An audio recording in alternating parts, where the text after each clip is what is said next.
Ladies and gentlemen, I'm delighted to be able to contribute a few words to the inaugural Finance for the Future Awards event, and above all else to congratulate the award winners who I believe are waiting impatiently to find out who they are. I need hardly say how sorry I am that I cannot be with you in person this evening, and do hope you will forgive this form of disembodied communication.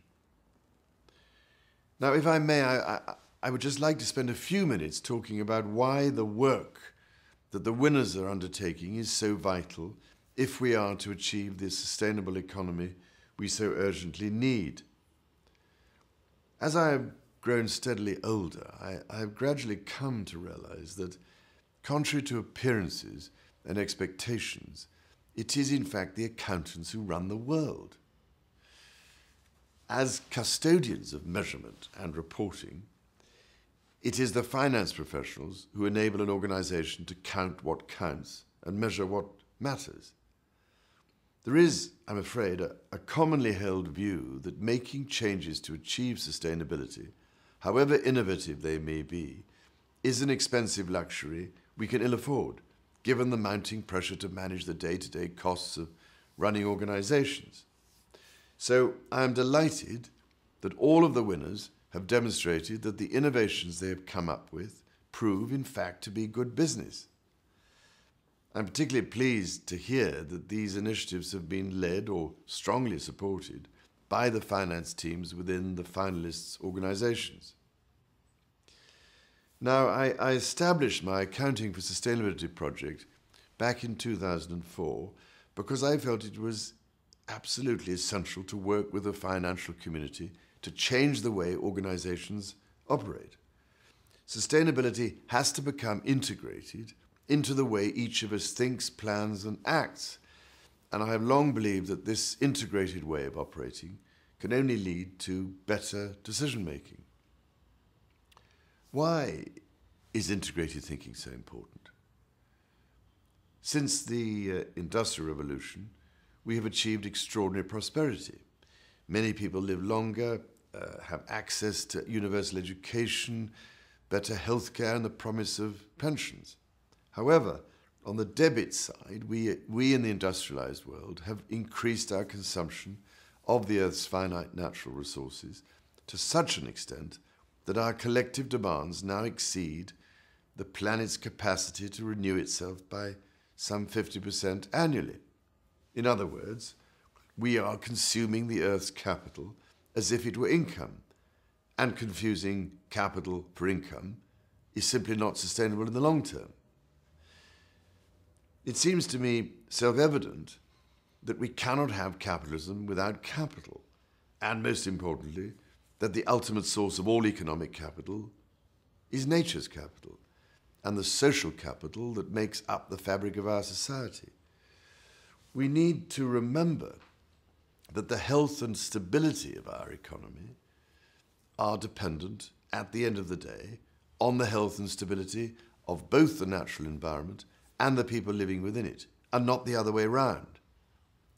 If we are to survive and prosper in the long term, we must learn to live within these limits and to reorientate our economic model from unconstrained growth to sustainable growth.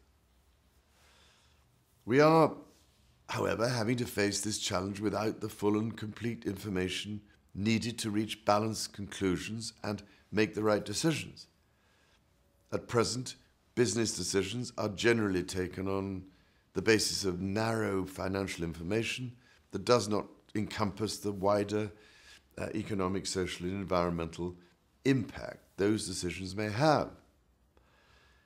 That is why it is so important for the finance team to innovate, to gather better and more comprehensive information about the way the organization operates, and to use it in a way that encourages both integrated thinking and integrated reporting. This will in turn result in improved decision-making and risk management for the organization and society as a whole. That, ladies and gentlemen, is why I am so pleased that NatWest and the Institute of Chartered Accountants in England and Wales with my Accounting for Sustainability project, established these awards to reward the leadership shown by finance professionals within business, the public sector, and the not-for-profit sector who have taken steps to embed sustainability into their business models, showing that creative accounting is not always a bad thing. Without innovation, we will not find answers to the challenges we, and indeed the whole planet, face. Now, I do hope that the case studies provided by the winning companies will inspire others to act in similar ways as they come to understand that operating sustainably makes good business sense and is not an expensive luxury to be ignored, but is integral to the long-term health and profitability of any business.